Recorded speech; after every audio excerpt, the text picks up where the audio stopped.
Julio de 2003. El cielo sobre Cancún parecía recién pintado, azul liso, casi sin nubes, con un calor que se pegaba a la piel y hacía que el viento pareciera un alivio raro. En la arena blanca y fina de Playa Delfines, Mariana Ramos Medina sonrió tímidamente a la cámara de una pareja de turistas canadienses que había conocido minutos antes. Llevaba un bikini verde con flores blancas que ella misma había mandado hacer en Guadalajara, y sus pies se hundían ligeramente en la arena caliente. Alejandro López Armenta, a su lado, vestía una camiseta blanca sencilla, un short azul marino, y tenía la mirada de quien no sabía muy bien cómo posar. El mar detrás de ellos, brillando con fuerza, parecía indiferente a ese instante. Pero esa foto, tomada por casualidad, se convertiría en la última imagen conocida de la pareja. Mariana y Alejandro habían ahorrado dinero durante más de un año para ese viaje. Recién egresados, ella de artes visuales, él de ingeniería civil, planeaban disfrutar de la calma antes de entrar de lleno al mundo adulto. Ninguno de los dos conocía la costa mexicana hasta entonces. Era la primera vez que veían el mar juntos. Se hospedaron en un hotel modesto en la zona hotelera, con un ventilador ruidoso, desayuno con pan duro y jugo aguado. Pero para ellos, todo parecía nuevo, suficiente, íntimo. Durante los primeros 3 días, siguieron el itinerario más común: Playa Tortugas, Isla Mujeres, mercado de artesanías, largas caminatas por la orilla, fotos con cámaras desechables. Mariana estaba fascinada con las luces doradas del atardecer, tomaba fotos de detalles, los brazaletes de Shakira vendidos por niños, los mechones de cabello de los turistas bailando con el viento, las sombras de las palmeras sobre la acera agrietada. Alejandro, más práctico, se encargaba de los mapas, la mochila, los trayectos. Llevaba un encendedor verde descolorido, herencia de los tiempos de universidad, y anotaba en una libreta los gastos del viaje con letra pequeña y ordenada. En la mañana del 14 de julio, un lunes, despertaron temprano, antes de las 7. El ventilador giraba perezosamente y Mariana se quejó del calor sofocante. Tomaron un café rápido, pan dulce con leche, y bajaron con mochilas pequeñas, 2 botellas de agua, frutas, un celular sencillo con poca batería y una enorme ganas de ver el lado menos turístico de la península. Escucharon de una empleada del hotel sobre senderos poco conocidos en la región de Puerto Morelos, donde se podían acceder a cenotes más aislados con cierta facilidad. No son para turistas, advirtió ella, pero hay locales que los conocen. Alejandro insistió en contratar un guía, pero Mariana quería ahorrar. Regresamos antes del almuerzo, va a estar tranquilo, dijo, atándose el cabello en un chongo improvisado. Tomaron una van hacia Puerto Morelos y, alrededor de las 9:30 de la mañana, fueron vistos en una tiendita de artesanías a la entrada de la ciudad. La dueña de la tienda, Leticia, los recuerda con claridad hasta hoy. Eran jóvenes, reían mucho. Preguntaron por senderos menos concurridos, querían ver cenotes sin tanta gente. Solo les dije que tuvieran cuidado. Esa fue la última vez que alguien los vio con certeza. La tarde llegó con más calor. El celular que llevaban, usado por ambos, ya que Alejandro había olvidado el suyo en Guadalajara, dejó de responder alrededor de las 15:00. Las llamadas iban directo al buzón de voz. Cuando no regresaron al hotel al final del día, el recepcionista lo encontró extraño, pero no fue hasta el día siguiente que notificó a la policía local. El retraso en las primeras 24 horas se convertiría en uno de los mayores arrepentimientos de las familias. En la mañana del 15, los padres de Mariana, en Guadalajara, recibieron una llamada de la administración del hotel. La habitación seguía intacta, toallas aún húmedas, un paquete de galletas abierto en la mesa, la cámara digital en el buró, con la foto de los dos en la playa guardada en la tarjeta de memoria. La maleta de Mariana estaba semiabierta, la de Alejandro cerrada, con la ropa cuidadosamente doblada. Nada indicaba fuga, pelea o cambio de planes. Las búsquedas comenzaron el día 16. La policía del municipio de Benito Juárez inició patrullajes por la región, con apoyo de bomberos, voluntarios, y en los días siguientes, hasta la Guardia Costera se unió a la operación. Usaron drones, perros rastreadores y helicópteros. Sobrevolaron senderos cercanos a Puerto Morelos, cuevas, carreteras secundarias. Hablaron con guías locales, residentes, dueños de bares. Pero no se encontró ninguna pista concreta. Mientras tanto, la historia ganaba espacio en los periódicos regionales. Pareja de Guadalajara desaparece en sendero aislado cerca de Cancún, decía el titular de un diario de Quintana Roo. Las familias llegaron el día 18 y fueron directamente al hotel. Lourdes, madre de Mariana, reconoció el bikini guardado en la mochila de playa. Solo llevó uno, dijo que era suficiente. Era el que usaba ese día. Yo lo mandé a hacer para ella. Por su parte, Armando, padre de Alejandro, se quedó en silencio al ver la libreta de apuntes de su hijo, con la última línea escrita. Agua, 10 pesos. Fruta, 7 pesos. Camión a P. Morelos, 30. Nada después de eso. Durante semanas se pegaron carteles en postes, camiones y farmacias. Las fotos de los dos, sonriendo bajo el sol, con el mar de fondo, se volvieron imágenes familiares en toda la costa de Quintana Roo. Pero los días pasaban y no surgía ninguna pista nueva. La vegetación densa, el calor extremo y la falta de coordenadas exactas lo dificultaban todo. Los familiares caminaron por senderos improvisados, guiados por pescadores y residentes. Pero la selva parecía ocultar todos los rastros. En Guadalajara, los amigos organizaban vigilias y misas. Algunos compañeros de universidad crearon un sitio web pidiendo ayuda con información, pero los foros pronto comenzaron a plantear hipótesis. Fuga voluntaria, secuestro, cártel, tráfico humano, accidente. La policía nunca descartó nada, pero tampoco confirmó nada. La ausencia comenzó a convertirse en polvo. A partir de la tercera semana de búsquedas, el silencio empezó a hacer ruido. Las autoridades locales, incluso presionadas por la prensa, comenzaron a reducir los recursos. La policía argumentaba que ya habían recorrido más del 80% de los senderos posibles entre Cancún y la región central de la Ruta de los Cenotes.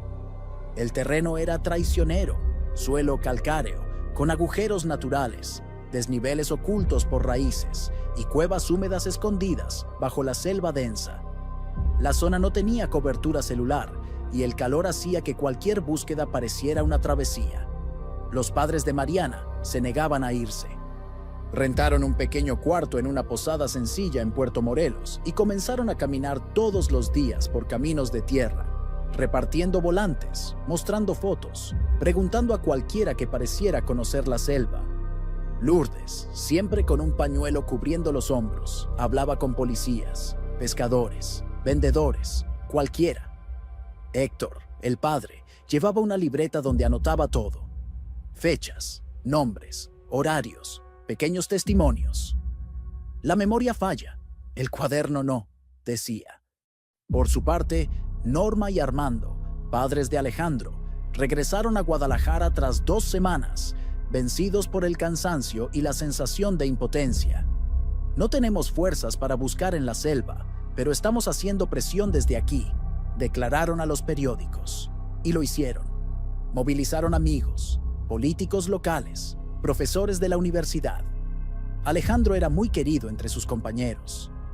Sus hermanos, más jóvenes, ayudaban en la parte digital. Crearon un blog con actualizaciones diarias y pedían información anónima por correo electrónico. Una de las fotos más compartidas era la de la pareja de pie en la playa. Mariana en bikini, Alejandro con el brazo ligeramente apoyado en su cintura. Detrás de ellos, la torre de salvavidas con la bandera de México ondeando, turistas al fondo desenfocados. La imagen comenzó a imprimirse en carteles amarillentos que se mecían con el viento caliente en las calles de Cancún y Playa del Carmen. Cada semana que pasaba, los colores se desvanecían, pero los rostros permanecían allí, fijos en la mirada de quienes pasaban. A principios de agosto, surgieron los primeros rumores más graves. Un pescador dijo haber visto a 2 jóvenes siendo llevados por hombres armados en una camioneta rumbo a Leona Vicario. Una mujer, residente de una villa cercana, afirmó haber escuchado gritos provenientes de la selva en la madrugada del 15 de julio. Ninguna de estas informaciones fue confirmada, pero la prensa sensacionalista aprovechó. Titulares como "los llevaron por error" o "cártel local podría estar detrás de desaparición misteriosa" comenzaron a circular. La policía respondió con cautela. Uno de los investigadores, en una entrevista anónima al Novedades, Quintana Roo, afirmó: "No hay señales evidentes de secuestro. Puede haber sido un accidente, desorientación o incluso fuga. Todavía estamos evaluando". Pero los padres de Mariana sabían. No habrían huido. Alejandro había aceptado una oferta de trabajo para empezar en agosto. Mariana estaba por exponer sus fotos en una galería de arte emergente en Guadalajara. El viaje era una celebración, no una fuga. Si hubieran querido desaparecer, habrían dejado una nota. No huyeron. Algo pasó allí, en ese sendero, decía Lourdes con los ojos fijos en la selva, como si hablara con ella. Con el paso de los meses, la esperanza fue cambiando de forma. Al principio, todos buscaban vivos.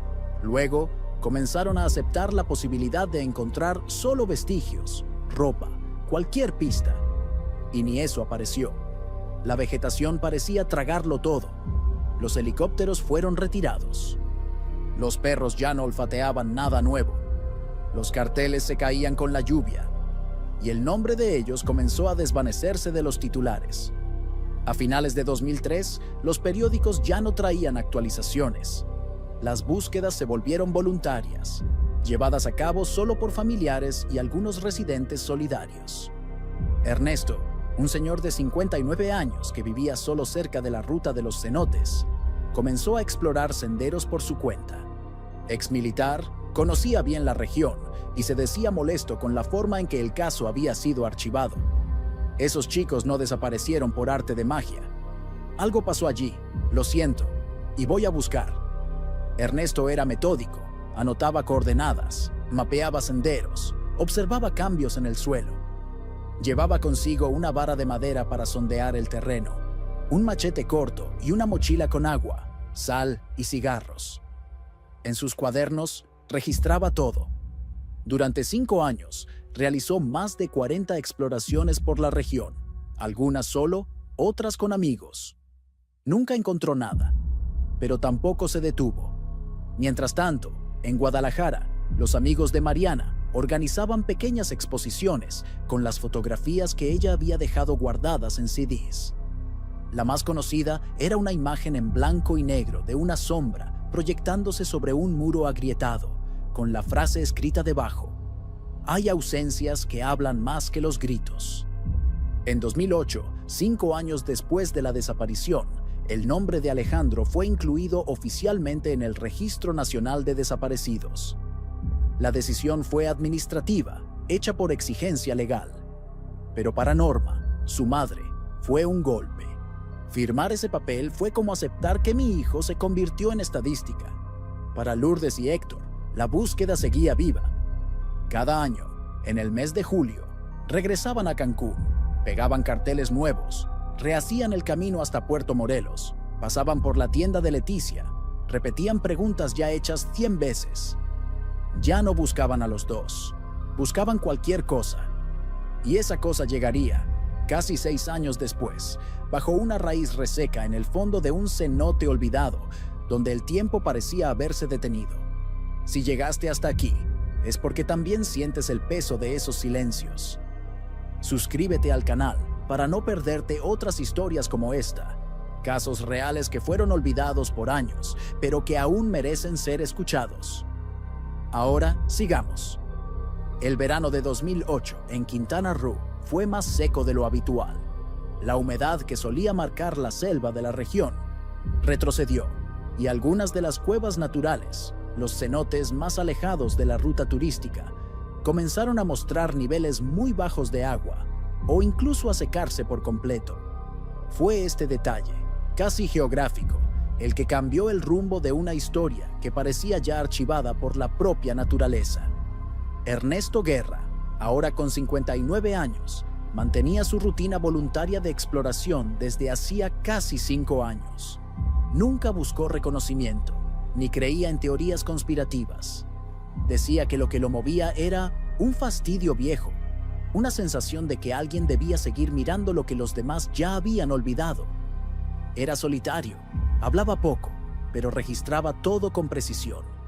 En agosto de ese año, escuchó de un vecino que un cenote antiguo, dentro de una propiedad abandonada al sur de la ruta de los cenotes, estaba completamente seco. Decidió ir hasta allá. El lugar era de difícil acceso. El camino de tierra estaba cubierto por raíces que rasgaban los neumáticos y pedazos de troncos podridos. Alrededor, un silencio espeso dominaba todo. Ernesto dejó la camioneta a unos 300 metros de la entrada y siguió a pie, con su vara de madera y una mochila ligera. Al llegar a lo que antes era el borde del cenote, notó la ausencia de agua. Solo tierra seca, piedras desnudas y restos de hojas muertas. Comenzó a inspeccionar con calma. Sabía que cuando el agua retrocede, lo que estuvo escondido durante años a veces aparece de forma casi casual. Entre raíces resecas y ramas rotas, algo llamó su atención. Había un enredo extraño junto a la base de un árbol inclinado. De lejos, parecía una mezcla de lianas y trapos viejos. Pero al acercarse, arrodillándose lentamente, notó la diferencia de textura. No era solo rama, era tela. Ernesto removió con cuidado las hojas secas y el polvo compactado. Jaló con las manos. Primero salió el sostén de un bikini, con estampado floral verde y blanco, rasgado, con un agujero oscuro en el lado izquierdo. Luego, la parte inferior del conjunto, también rasgada y con marcas de humedad antigua. A un lado, medio enterrada, había una camiseta blanca sucia, con manchas oscuras, como de tierra y sangre seca. Un arete de concha, una sola pieza, estaba enredado entre los hilos. Y, en una esquina, un encendedor verde oxidado. Ernesto se quedó unos segundos mirando aquello sin moverse. El silencio alrededor parecía aumentar. Sabía exactamente qué había encontrado. Sin tocar nada más, retrocedió, tomó el radio y llamó a un conocido en la policía ambiental. En menos de 2 horas, el lugar estaba acordonado con cinta amarilla y los investigadores caminaban entre las piedras, con instrucciones de no alterar el estado del terreno. Lo que se encontró allí no incluía restos humanos, ningún hueso, ningún cabello, ningún vestigio biológico claro. Pero la ropa lo decía todo. El bikini era inconfundible, la camiseta reconocida de inmediato por la familia. El encendedor, con un rayón en forma de A en el lateral, era un detalle que solo Alejandro usaba. Y el arete, la mitad de un par comprado por Mariana en un mercado de Guadalajara, era el mismo que Lourdes recordaba haberle dado. La confirmación vino de las propias familias. Cuando las imágenes de los objetos encontrados fueron mostradas en secreto a Lourdes y Héctor, el impacto fue inmediato. Lourdes llevó la mano a la boca, luego al pecho. Es de ella, es de ella, lo sé. Armando, padre de Alejandro, miró la camiseta durante varios segundos antes de decir: era su favorita. Se la dimos en la última Navidad. La noticia se extendió rápido. Objetos de pareja desaparecida en 2003 son encontrados en cenote seco. Decían los periódicos. Las imágenes fueron difundidas con cuidado, pero el impacto emocional fue fuerte. La población local, que casi había olvidado el caso, volvió a comentarlo. Las teorías reaparecieron con fuerza, que los habían enterrado allí y luego el agua lo cubrió todo, que hubo un crimen y el tiempo borró los rastros, que tal vez murieron de forma accidental y nadie los encontró jamás. La pericia no fue concluyente. Los tejidos estaban muy degradados y no había fragmentos humanos que permitieran pruebas genéticas. Las marcas en la ropa indicaban exposición prolongada al ambiente, tiempo, humedad, raíces. La camiseta tenía 3 agujeros, pero no se podía afirmar si fueron causados por cuchillos, animales o el tiempo. El bikini también tenía áreas rasgadas y uno de los lados parecía enredado en raíces desde hacía muchos años. Las piezas fueron catalogadas como evidencia parcial de presencia. Para la policía, el caso regresaba al punto anterior: un desaparecimiento con evidencias, pero sin prueba definitiva de muerte. Legalmente, aún no era posible declarar el fallecimiento sin restos corporales.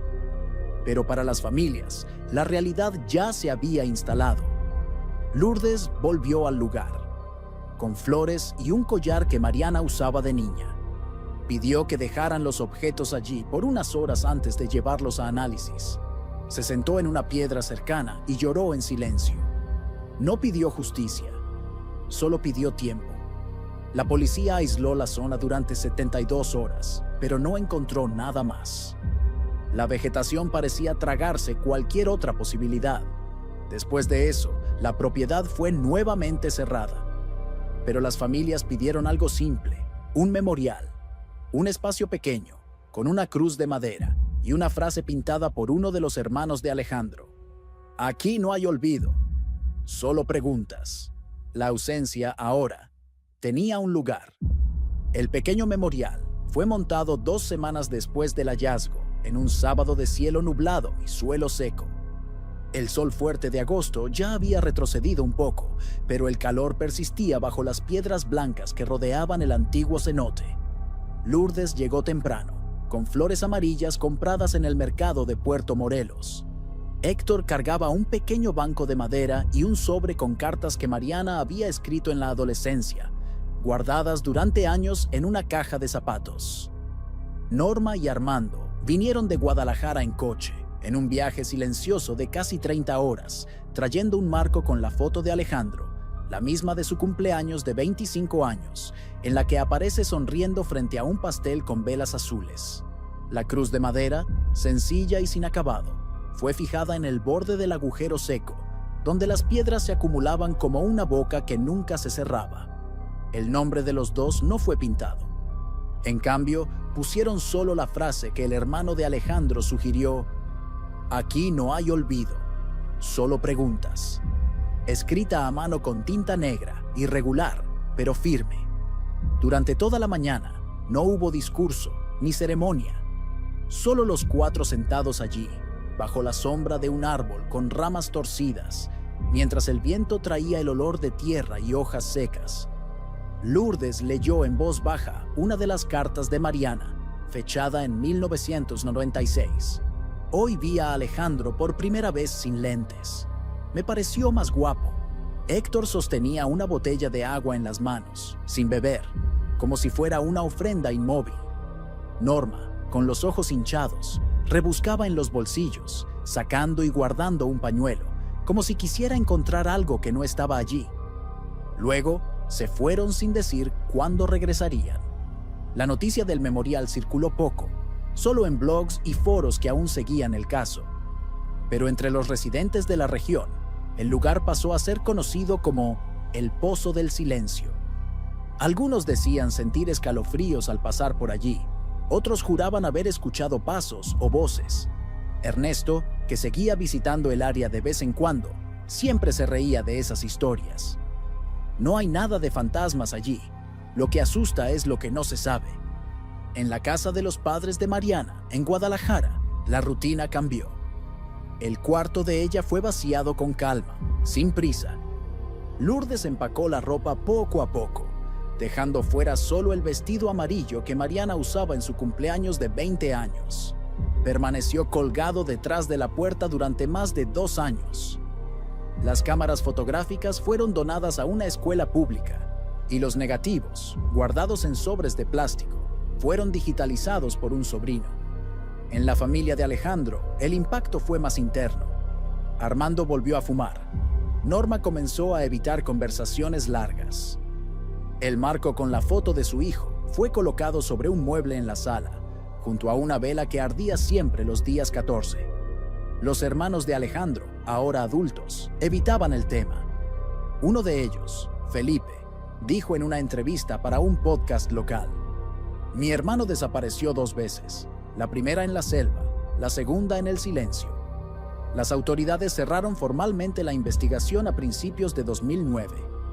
La delegación de Puerto Morelos mantuvo el expediente en archivos físicos, con copias de fotos, testimonios, informes de las búsquedas y una carpeta con las imágenes de los objetos encontrados. La página final traía una conclusión protocolar. No se encontró evidencia suficiente para establecer causa o circunstancias de muerte. Pero para quienes los conocían, esa frase no era suficiente. Entre amigos de la universidad, el caso se convirtió en una especie de memoria colectiva mal resuelta. Algunos guardaban correos antiguos, fotos de fiestas, notas garabateadas en cuadernos. Mariana solía hacer dibujos en las esquinas de las hojas, pequeñas conchas, lunas, cabellos al viento. Alejandro hacía bromas discretas y corregía cálculos en los trabajos en grupo. Uno de ellos, Luis, escribió años después en un blog personal: no querían fama ni desaparecer, solo querían ver un lugar bonito juntos.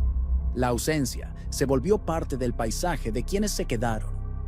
En el mercado de Puerto Morelos, Leticia, la dueña de la tiendita de artesanías donde fueron vistos por última vez, comenzó a contar la historia a turistas curiosos. Señalaba una foto amarillenta que mantenía clavada en el mostrador. El rostro de los dos, con los ojos brillando bajo el sol. Pasaron por aquí, hace muchos años. Preguntaron por senderos. Ella se rió de algo que él dijo. Parecían tan vivos, tan seguros de a dónde iban, pero no lo estaban. El camino que tomaron esa mañana de julio seguía siendo un misterio. El sendero más probable llevaba a una bifurcación donde la selva se densificaba rápidamente y a pocos metros ya no había marcas visibles de paso. Algunos guías de la región creen que la pareja se desvió por error. Otros sugieren que encontraron a alguien en el trayecto, alguien que se ofreció a ayudar y los llevó lejos. Nunca hubo consenso. Lo que sí había, de concreto, era una camiseta blanca, un bikini verde con flores blancas, un encendedor oxidado, un arete de concha y un agujero en el suelo, rodeado de piedras, donde el tiempo se detuvo.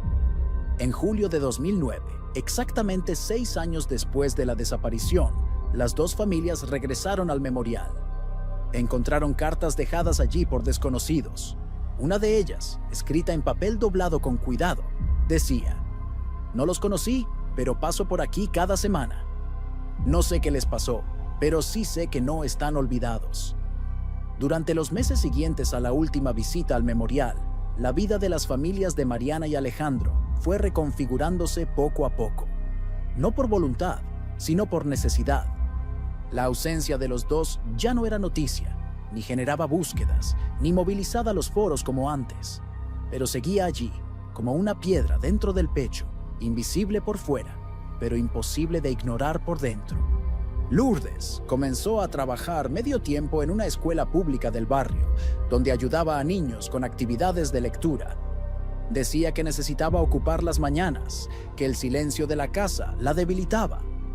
Héctor se jubiló y comenzó a cuidar las plantas del patio con una dedicación obsesiva.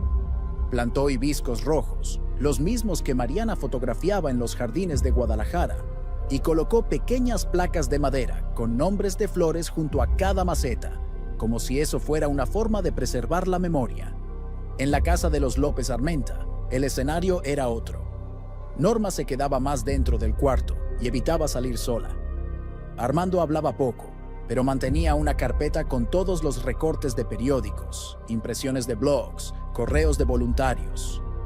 En uno de ellos, fechado en diciembre de 2008, un usuario anónimo afirmaba haber visto a 2 jóvenes con ropa similar caminando en dirección opuesta al sendero indicado, pero el relato era vago, sin fechas exactas ni ubicación confiable. Aún así, Armando lo imprimió y lo puso en la carpeta. Felipe, hermano de Alejandro, intentó organizar un documental amateur con amigos de la universidad. Entrevistaron a residentes de Puerto Morelos, guías, policías jubilados. Grabaron testimonios de los padres, con imágenes del cuarto de Alejandro, de la mochila aún guardada en el armario, del cuaderno de gastos con las últimas anotaciones. Pero el proyecto se detuvo. Faltaba algo. Faltaba lo que siempre faltó: respuestas. En 2010, 7 años después de la desaparición, la zona donde se encontraron los objetos fue nuevamente afectada por una temporada de lluvias intensas.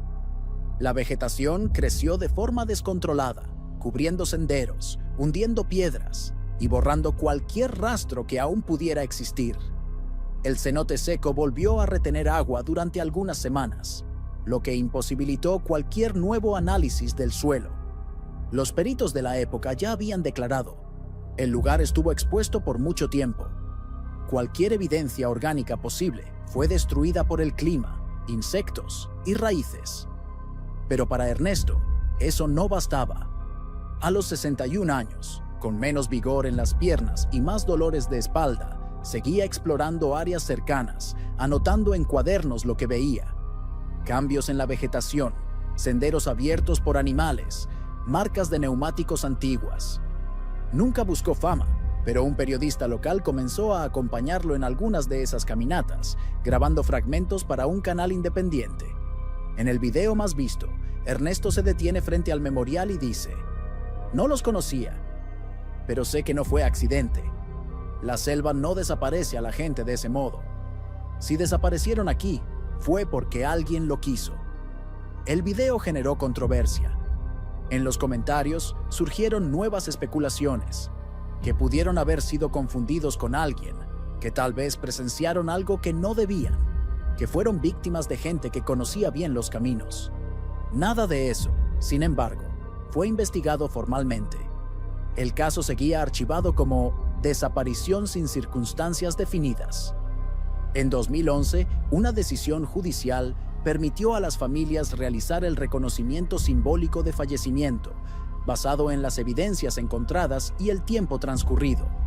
Fue una formalidad burocrática, necesaria para cuestiones legales, como herencias, registros y cierre de procesos, pero emocionalmente era devastador. La ceremonia simbólica ocurrió en Guadalajara, en una capilla sencilla del barrio donde ambos crecieron. La foto de la pareja fue colocada sobre una mesa cubierta con un mantel blanco. Mariana sonreía, con el cabello suelto y los ojos entrecerrados por el sol. Alejandro tenía una expresión tranquila, sosteniendo la correa de la mochila con una mano. No hubo ataúd, solo cartas, flores y recuerdos. Héctor leyó un texto que había escrito semanas antes. No tuvimos cuerpo, no tuvimos despedida, pero tuvimos amor, y eso nadie lo borra. Mariana y Alejandro no desaparecieron. Fueron arrancados del tiempo. ¿Y lo que quedó? Somos nosotros intentando recordar cómo era cuando todo aún tenía sentido. Al final, Lourdes repartió pequeños sobres con copias de las últimas fotografías tomadas por los dos en el viaje. Algunas con fecha del 13 de julio, en la playa. Una, en particular, mostraba a Mariana de espaldas, con el mar al frente y los pies tocando la espuma blanca del agua. Ella parecía estar en silencio. Alejandro no aparece en la imagen, pero era él quien sostenía la cámara. La leyenda, escrita por él en el reverso. Aquí, ella sonríe sin saber que el tiempo se detiene. Después de la ceremonia simbólica en Guadalajara, hubo un largo periodo en que nadie habló públicamente sobre Mariana y Alejandro.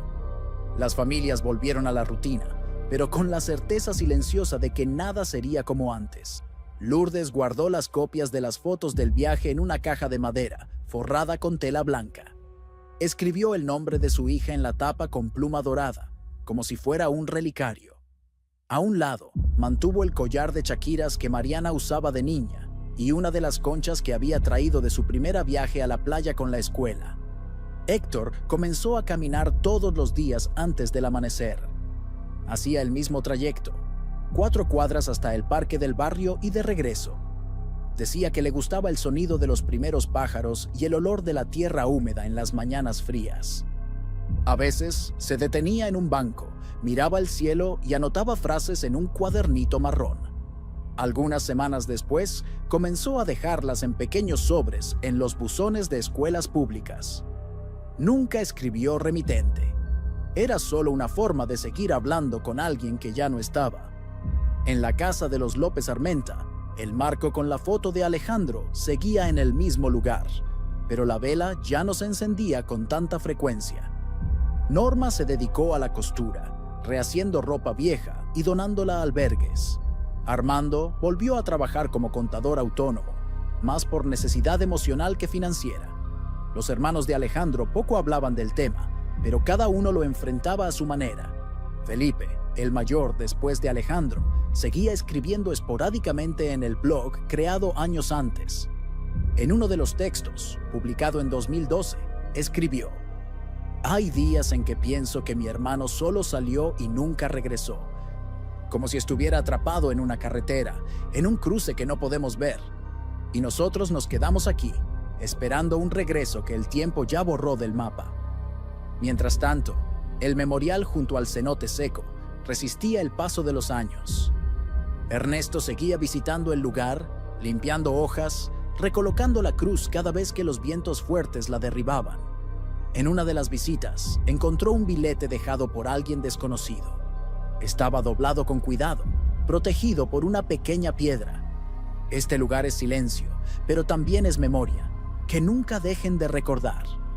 Ernesto guardó el billete en la mochila y continuó su camino, anotando nuevos cambios en el paisaje. Notó que algunos senderos cercanos estaban siendo usados por turistas más aventureros, guiados por locales sin autorización. Esto lo preocupaba.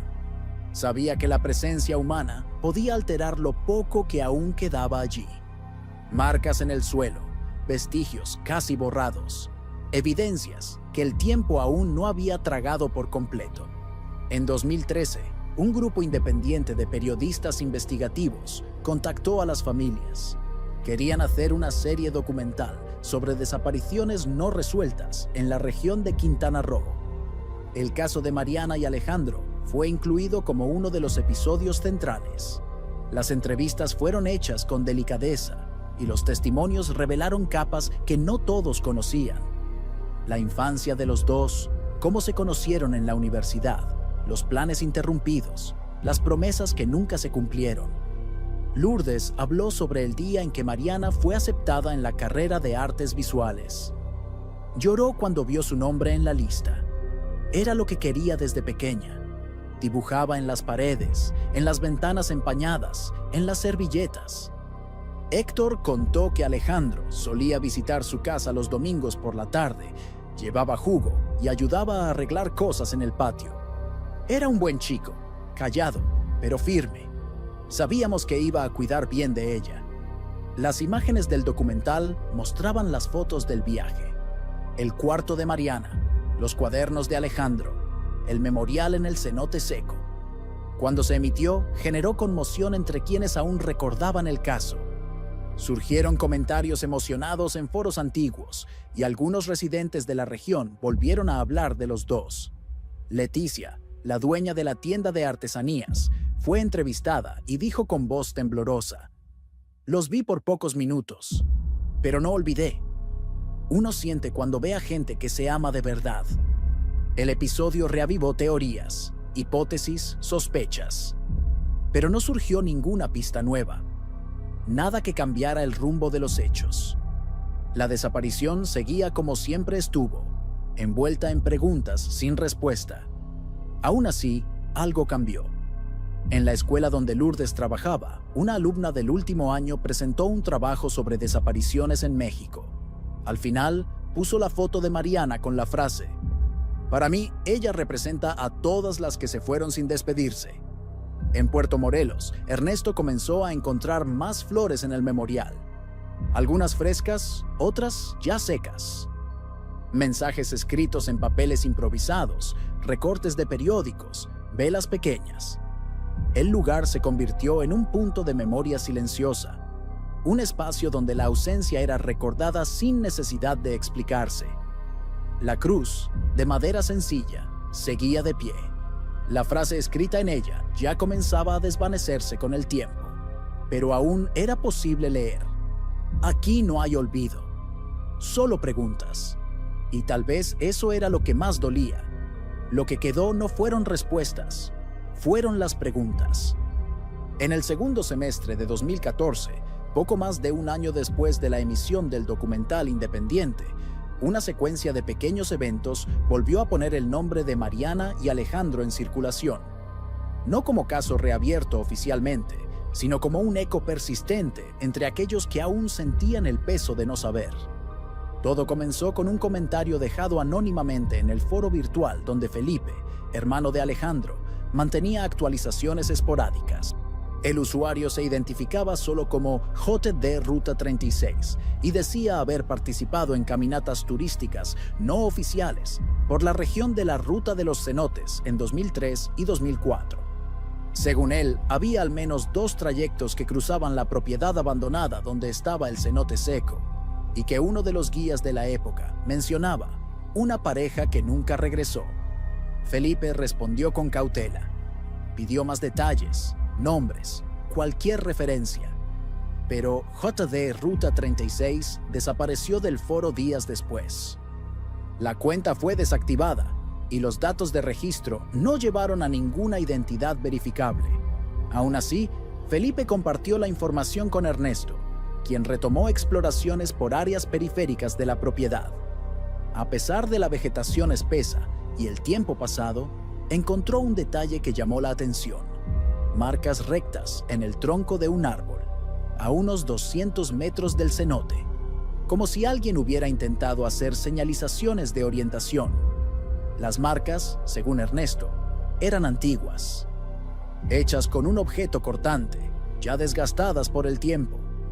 2 líneas paralelas, seguidas de un trazo en diagonal. Lo registró todo en fotos y regresó a la base para comparar con anotaciones antiguas. Nada coincidía con mapas oficiales, pero una teoría ganó fuerza. Mariana y Alejandro pudieron haber intentado marcar el camino de regreso y desviarse en dirección opuesta al sendero principal. La hipótesis, por más especulativa que fuera, reavivó conversaciones en las familias. Lourdes, al ver las imágenes de las marcas, no contuvo las lágrimas. Intentaron salir, intentaron encontrar el camino. Eso es lo que más duele, imaginar que aún estaban vivos cuando se perdieron. La prensa, esta vez, ignoró la historia. No había nuevos elementos impactantes, ninguna reapertura oficial, ningún cuerpo. Pero en los bastidores, el dolor circulaba como una corriente subterránea. Entre investigadores jubilados, exvoluntarios de las búsquedas y periodistas locales, hubo quienes retomaron archivos antiguos por su cuenta. Uno de ellos, Tomás Cuellar, reportero que cubrió el caso en 2003, revisó cuadernos de anotaciones que guardaba en cajas de cartón. Entre garabatos y mapas, encontró un nombre que hasta entonces parecía irrelevante: Javier Herrera, guía informal que operaba en la región en los años 2000. Tomás intentó localizar a Javier. Descubrió que había dejado la región en 2005, tras el huracán Emily, y se había mudado al interior de Yucatán. Después de semanas de búsqueda, encontró una dirección posible y viajó hasta allá. Javier, ya con casi 50 años, vivía en una casa sencilla con su esposa y 2 hijos adolescentes. Al ser cuestionado sobre el caso, negó cualquier involucramiento directo, pero confirmó conocer senderos fuera de la ruta turística y afirmó que, en esa época, mucha gente exploraba por su cuenta y terminaba metiéndose donde no debía. Pero una frase suya quedó en la cabeza de Tomás: vi gente entrar en esas selvas que nunca debería haber ido sola, y vi gente salir con cosas que nunca contó a nadie. La insinuación no fue ignorada. Al regresar a Quintana Roo, Tomás escribió un artículo extenso, publicado en un blog independiente, cuestionando si el silencio en torno a las desapariciones en la región era realmente solo fruto de accidente o descuido. Sin acusar directamente, lanzó la duda: ¿cuántos sabían más de lo que decían? Ernesto leyó el texto y lo compartió con los padres de Mariana. Para Héctor, las palabras de Javier solo reforzaban algo que él ya sentía desde hacía años. No murieron solos. Alguien vio. Alguien no habló. Pero, ¿cómo seguir con solo fragmentos? En septiembre de 2015 surgió un nuevo elemento, pequeño pero significativo. Un grupo de universitarios de Mérida, que realizaba un mapeo ambiental en cuevas de la región para un proyecto académico, localizó un objeto enterrado cerca de una formación calcárea, a unos 3 kilómetros del cenote seco. Era un pedazo de tela, mal preservado, sucio, deteriorado, pero junto a él había algo más. Un botón de metal oxidado, con la inscripción Ramírez en la parte interna. Un nombre común, pero no irrelevante. Al ser mostrado a la familia de Mariana, Lourdes reconoció el botón como parte de una camisa antigua que su hija usaba en casa, prestada de un primo. La pieza nunca había sido mencionada en las búsquedas anteriores porque, supuestamente, no la había llevado en el viaje. Pero, ¿y si sí? El hallazgo fue llevado a la policía, que recolectó la tela y el botón para análisis. El informe, divulgado semanas después, afirmó que no hay base suficiente para una asociación concluyente con el caso investigado, pero no descartaba la posibilidad, y eso bastó para inquietar aún más. El botón fue entregado a las familias, bajo consentimiento. Lourdes lo colocó en un pequeño marco, junto al arete de concha ya devuelto años antes. En la base, escribió a mano: cada pedazo cuenta. El descubrimiento del botón con la inscripción Ramírez, aunque técnicamente inconcluso, marcó una nueva fase emocional para los padres de Mariana. Ya no se trataba de buscar cuerpos o explicaciones completas, sino de identificar migajas reales que confirmaran lo que siempre supieron en silencio: que sus hijos estuvieron allí, que caminaron, marcaron caminos, dejaron pistas, y sobre todo, que no desaparecieron sin luchar. En 2016 se cumplieron 13 años de la desaparición. La edad de Alejandro y Mariana, si estuvieran vivos, estaría cerca de los 40. Esta constatación afectaba de forma diferente a cada integrante de las familias. Lourdes, por ejemplo, comenzó a escribir cartas dirigidas a una Mariana adulta, como si ella aún estuviera en algún lugar. Guardaba todas en un sobre, con fechas, frases y detalles del cotidiano. Recetas nuevas, nacimientos en la familia, cambios en el barrio. Héctor, más reservado, escribía listas de preguntas, cosas como: ¿tendría sed? ¿Alguien los vio y los ignoró? ¿Pensaron que era una broma y no ayudaron? ¿Creían que aún saldrían de allí vivos? Las listas, cuidadosamente guardadas en cuadernos, se convirtieron en su ritual particular. Era su forma de dialogar con el vacío. A finales de julio de ese año, Ernesto recibió un mensaje inesperado. Era de un hombre llamado Marco Tulio, ex policía ambiental de la región, ahora jubilado y viviendo en Valladolid. Decía haber leído los artículos de Tomás Cuellar y seguido las recientes descubiertas. No puedo afirmar nada con certeza, pero recuerdo una denuncia hecha anónimamente en agosto de 2003. Algo sobre un movimiento sospechoso cerca del cenote de la antigua propiedad. Nunca investigamos a fondo. Era solo una de las decenas de llamadas. Pero ahora, me quedo pensando. Ernesto programó un encuentro con Marco Tulio. Conversaron en una cafetería sencilla, lejos de la ciudad. Marco, visiblemente incómodo, no quiso ser grabado ni fotografiado.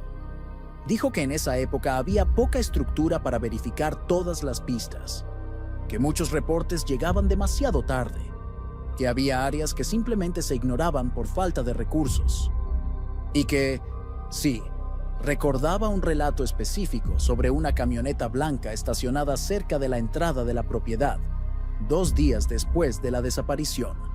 Según el denunciante, el vehículo estuvo allí casi 1 hora, sin que ningún residente local reconociera al conductor. No había registro oficial de esa denuncia en el archivo público de la delegación. Ernesto pidió autorización a la familia y compartió la información con Felipe, quien inmediatamente contactó a Tomás. Este, a su vez, regresó a la delegación de Puerto Morelos para buscar cualquier documento olvidado en los archivos físicos. Después de una semana revisando fichas antiguas y papeles acumulados, encontró un formulario incompleto, sin fecha exacta, con la letra casi ilegible. Vehículo blanco estacionado en la entrada de la propiedad antigua. Hora, entre 11 y 12 del día. No se identificó conductor. No se investigó. Era poco, casi nada. Pero no era irrelevante. Felipe compartió todo con los padres. Norma, por primera vez en años, pidió revisar las fotos del viaje. Se sentó con los álbumes en el regazo, los dedos temblando. Al llegar a la imagen tomada en Playa Delfines, con Alejandro sonriendo junto a Mariana, se detuvo y respiró hondo. Dijo en voz baja: todavía estaban tan vivos allí, tan seguros de todo. Al mes siguiente, se organizó una nueva visita al memorial. Las dos familias, acompañadas por Ernesto y Felipe, caminaron en silencio hasta el lugar. La cruz aún estaba de pie, pero la madera comenzaba a pudrirse en la base. Héctor trajo una nueva, ya tratada, más firme. Al sacarla de la mochila, dijo solo: es la última, que se quede aquí para siempre. Norma encendió una vela pequeña. Lourdes colocó con cuidado el botón Ramírez junto al arete de concha. Felipe leyó un fragmento de un texto escrito por Alejandro en un cuaderno antiguo de la universidad. Lo único que no se mueve es lo que se olvida. Por eso insisto en recordar. Alrededor, la maleza crecía con vigor. El olor de la tierra húmeda se mezclaba con el calor pesado del mediodía. No había ruido de autos ni de gente. Solo el sonido lejano de insectos y el leve crujido de hojas secas. Al salir, encontraron un nuevo billete dejado por alguien anónimo. Estaba escrito con pluma azul en un papel rasgado. No desaparecieron. Todavía están en algún lugar aquí. Nadie sabía quién lo había dejado. Pero nadie dudaba que era verdad. En 2017, al cumplirse 14 años de la desaparición, las familias de Mariana y Alejandro ya no hablaban de justicia. La palabra verdad también parecía cada vez más lejana, abstracta. Lo que quedaba era otra cosa, una especie de aceptación fragmentada, llena de agujeros, una convivencia con el vacío, un acuerdo silencioso con la incertidumbre.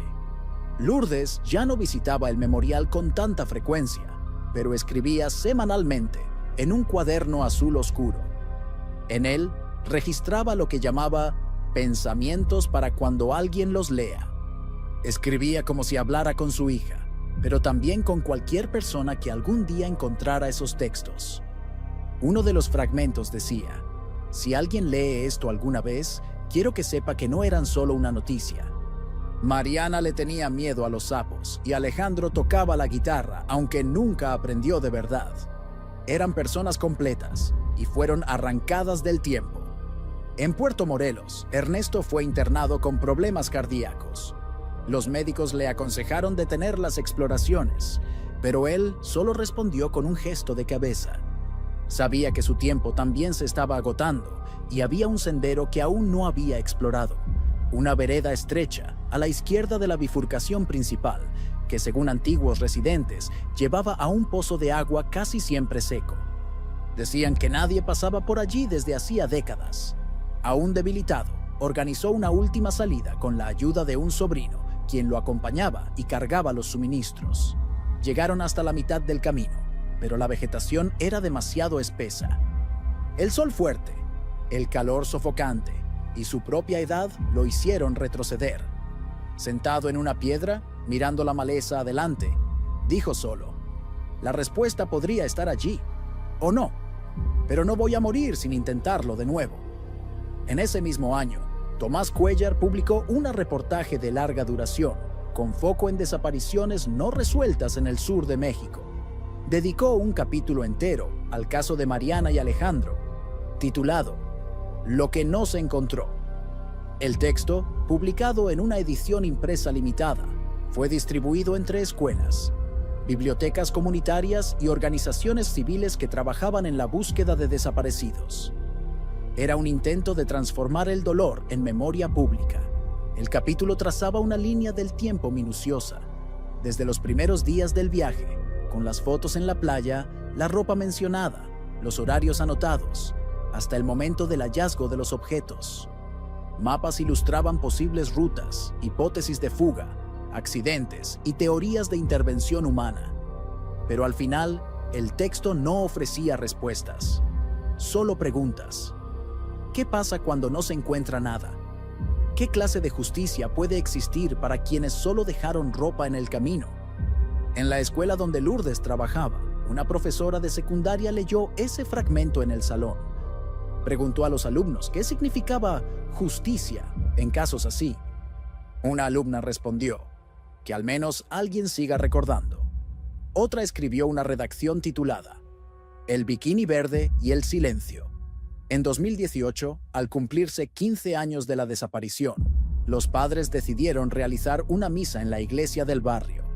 Era simbólica, sin cuerpo, sin foto oficial en el altar, pero con nombres dichos en voz alta. Mariana Ramos Medina, Alejandro López Armenta. Los dos nombres, juntos, como siempre estuvieron. La misa fue sencilla. 20 sillas, un sacerdote anciano que leyó un fragmento del Salmo 88. ¿Por qué, Señor, rechazas mi alma y escondes de mí tu rostro? Al salir, Héctor repartió sobres con copias de una de las últimas cartas de Mariana, escrita aún en Guadalajara. En ella decía: ojalá podamos ver todo con nuestros propios ojos, sin fotos de postal. Solo el cielo, el agua, la tierra. Nosotros. No había mucho más que hacer, pero aún había que preservar.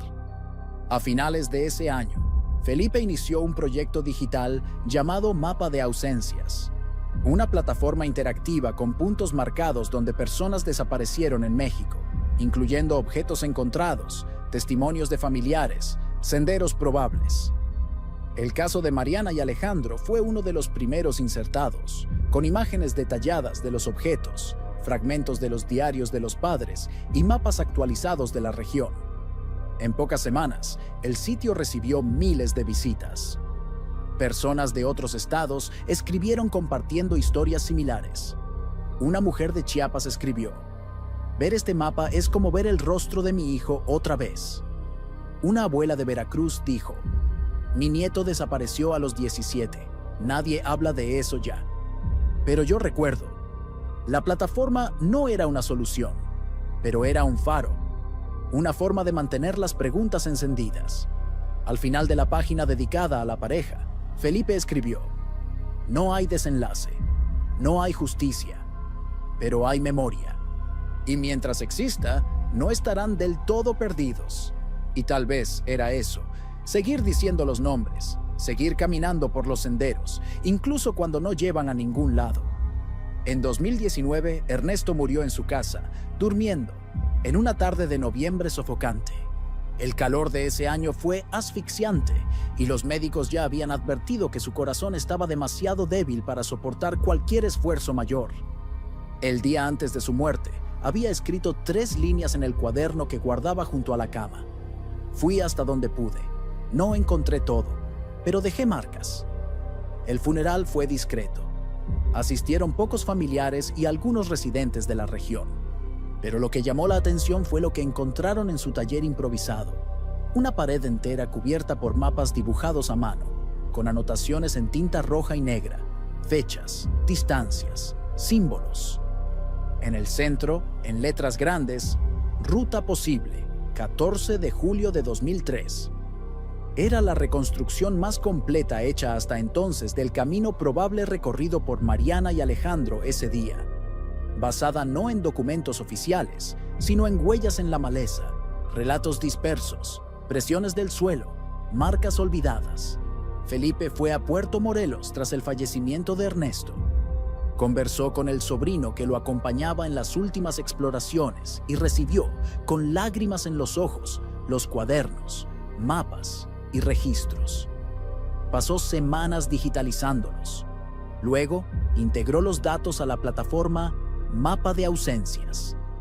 El mapa de Ernesto se convirtió en una de las secciones más visitadas del sitio, con zoom interactivo y posibilidad de superposición con imágenes de satélite. La cruz en el memorial fue reforzada. La base, ahora de cemento ligero, contenía los nombres de Ernesto, Alejandro y Mariana. A un lado, el mismo arete de concha, el botón Ramírez y una pequeña placa con las palabras: este lugar fue explorado por alguien que no olvidó. Al cumplirse 16 años de la desaparición, El caso ya no formaba parte de la memoria colectiva de la mayoría de las personas. Era un recuerdo débil entre los residentes locales, una nota al pie en artículos antiguos, un nombre conocido solo por aquellos que vivieron el dolor de cerca. Pero para los padres seguía presente, como un ruido de fondo, como parte de la rutina. Lourdes comenzó a conversar con otras madres de desaparecidos. Formaron un grupo pequeño, íntimo, que se reunía una vez al mes para leer cartas, compartir objetos, recordar los detalles que nadie más guardaba. Una de ellas dijo: "No hablamos para buscar respuestas, hablamos para no olvidar los olores, los gestos, las voces". Héctor siguió escribiendo sus listas. Ahora las dejaba en bancos de plazas públicas. En una de ellas escribió: "Si alguien encuentra esto, que sepa que mi hija quería dormir con la ventana abierta, incluso cuando hacía frío". Norma y Armando seguían más reservados, pero aceptaron la invitación de Felipe para grabar un episodio especial de un podcast documental, donde contaron la historia de Alejandro, desde niño hasta el último día. Al final, Norma dijo: "Lo más difícil no es lo que no sabemos, es lo que nunca sabremos". A finales de ese año, Tomás Cuéllar cerró sus actividades como periodista de campo. Publicó una última crónica titulada Los nombres que aún llaman, donde escribió: "A veces, un caso no se cierra, no porque falte una pista, sino porque faltan ojos dispuestos a mirar profundo. Alejandro y Mariana caminaron hasta un lugar de donde nadie regresó, pero dejaron senderos que aún pueden enseñar cómo recordar". En 2020, la pandemia congeló las visitas al memorial por casi 2 años, pero los objetos resistieron. Cuando Felipe regresó en 2022, encontró todo en su lugar. Había nuevos billetes anónimos, pequeñas velas gastadas y hasta un retrato dibujado a lápiz de una pareja tomada de la mano frente al mar. Al caminar por los senderos mapeados por Ernesto, Felipe notó algo que nunca había percibido. Los árboles, aunque diferentes, aún mantenían el mismo orden. Los sonidos de la selva eran los mismos. El olor de la tierra también. Era como si el tiempo hubiera caminado en círculos, pero las preguntas permanecieran allí, esperando. En el camino de regreso, encontró una piedra marcada con la letra M. Podía ser una coincidencia. Podía no serlo. No la llevó consigo. La dejó donde estaba y tomó una foto. Publicó la imagen en el sitio con la leyenda: "Si esto no es una señal, al menos es una presencia". Y eso, en ese momento, ya era mucho. En 2023 habían pasado 20 años desde la desaparición de Mariana y Alejandro. La fecha, marcada en silencio por las familias, no tuvo cobertura de la prensa ni homenajes públicos. Pero en Guadalajara, 2 casas siguieron recordando. Lourdes preparó una pequeña mesa con flores blancas, velas y las fotos de su hija. A un lado, una carta nueva. Escribía ahora con más calma, sin la urgencia de antes. Aceptaba que no habría respuesta, pero se negaba a entregar el olvido. Héctor, por su parte, pegó en la pared del cuarto de Mariana una nueva lista. Contenía solo 4 frases. "Aún recuerdo la voz. Aún sueño con el regreso. Aún busco entre rostros extraños. Aún no ha terminado". En Puerto Morelos, la vegetación de la región del cenote había cambiado. Se colocó una cerca alrededor de parte de la propiedad, señalando que allí se pretendía construir algo. Tal vez un área de conservación ambiental o un centro de visitación controlada. Felipe, al enterarse de la noticia, corrió para impedirlo. Presentó solicitudes formales para que el lugar fuera preservado como memorial de desaparecidos. Juntó firmas, fotos, informes, testimonios. Mostró que allí no era solo selva, era historia viva. El proyecto de construcción fue suspendido, en parte por la movilización local, en parte por falta de presupuesto. Pero el gesto fortaleció algo que desde hacía mucho se venía tejiendo: la transformación de ese espacio en un punto de memoria oficial. En los meses siguientes, con ayuda de ONGs y del grupo liderado por Felipe, se instaló allí un pequeño hito de piedra, con los nombres de los dos. Debajo, la frase elegida por Lourdes: aquí nadie regresó, pero tampoco se fueron del todo. El memorial comenzó a recibir más visitas. Gente de la región, turistas atentos, familiares de otros desaparecidos. Un grupo de estudiantes de la UNAM produjo un cortometraje documental titulado La Travesía Incompleta, usando imágenes del lugar, audios de testimonios y fragmentos de los diarios dejados por los padres. El video fue exhibido en ferias académicas y escuelas del interior. En una de ellas, una alumna preguntó: si hubieran regresado, ¿cómo serían hoy? Nadie respondió. Tal vez tendrían hijos, tal vez vivirían lejos, tal vez ni siquiera seguirían juntos. Pero esa pregunta ya no cabía. El tiempo que llevaría a esas respuestas ya no existía. El proyecto Mapa de Ausencias, creado por Felipe, creció. Recibió apoyo internacional, fue replicado en otros países y se convirtió en una herramienta de consulta para familiares de personas desaparecidas. Pero para él, todo comenzó con una cruz de madera, un bikini rasgado y una camiseta manchada de tiempo. A finales de ese año, Felipe regresó al lugar con una cámara analógica. Quería rehacer el último sendero conocido. Siguió el trayecto descrito en los mapas de Ernesto, ahora transformado en ruta de investigación, con placas discretas orientando el camino. La vegetación parecía menos hostil, pero el calor seguía igual. El sonido de la selva, intacto.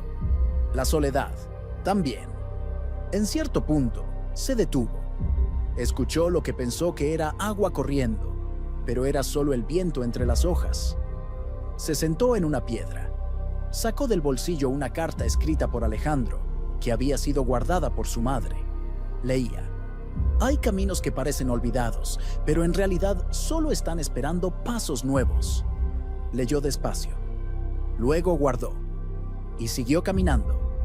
Por la noche, publicó la última foto de la cámara en el sitio del proyecto. Era una imagen simple, el memorial al fondo, medio desenfocado, y el sol poniente entre los árboles. La leyenda decía: tal vez no regresaron, pero seguimos caminando por ellos. Y era eso, una travesía incompleta, con rastros dispersos, pero con gente dispuesta a no dejar que el silencio se volviera definitivo. En julio de 2024, Lourdes despertó antes del amanecer. Preparó café en silencio. Separó una pequeña caja con fotos, billetes y una flor seca que Mariana había recogido de niña y olvidado dentro de un libro. Era el 21º aniversario de la desaparición, y decidió que no lo dejaría pasar en blanco. Héctor la acompañó. Ya no caminaba como antes, pero aún hacía cuestión de ir con ella. Tomaron un vuelo a Cancún, luego un coche rentado hasta Puerto Morelos. El camino hasta el memorial parecía el mismo. Árboles cerrando el cielo en partes, el olor denso de la tierra caliente, el sonido de los insectos entre las ramas. Al llegar, encontraron la cruz intacta. Alrededor, velas derretidas, billetes nuevos, dibujos, hasta una camiseta blanca doblada con cuidado. No la original, sino una réplica, dejada por alguien que quería recordar. Lourdes se arrodilló con dificultad. Depositó la caja entre las piedras y se quedó allí, mirando. Héctor puso la mano en su hombro. No dijeron nada. Solo se quedaron escuchando el sonido del tiempo que no pasa. Felipe los encontró más tarde, trayendo una carta que había recibido semanas antes. Estaba firmada solo como JD, el mismo nombre usado años atrás en el foro. Decía lo siguiente: no puedo probar nada, pero los vi caminando, lado a lado. Entraron por error, intentaron regresar. Estaban vivos por más tiempo del que piensan. Alguien debió haber hecho algo. Yo no lo hice. Ah, la carta no decía dónde, ni cómo, ni quién. Solo eso. Felipe no la compartió públicamente. La entregó a la familia y juntos decidieron: ninguna nueva investigación, ningún nuevo periódico, ninguna nueva pregunta. La ausencia de ellos ya era suficientemente real. En Guadalajara, el cuarto de Mariana fue transformado en una biblioteca íntima. Los libros que leía, los cuadernos que dibujaba. Todo fue organizado en estantes de madera clara.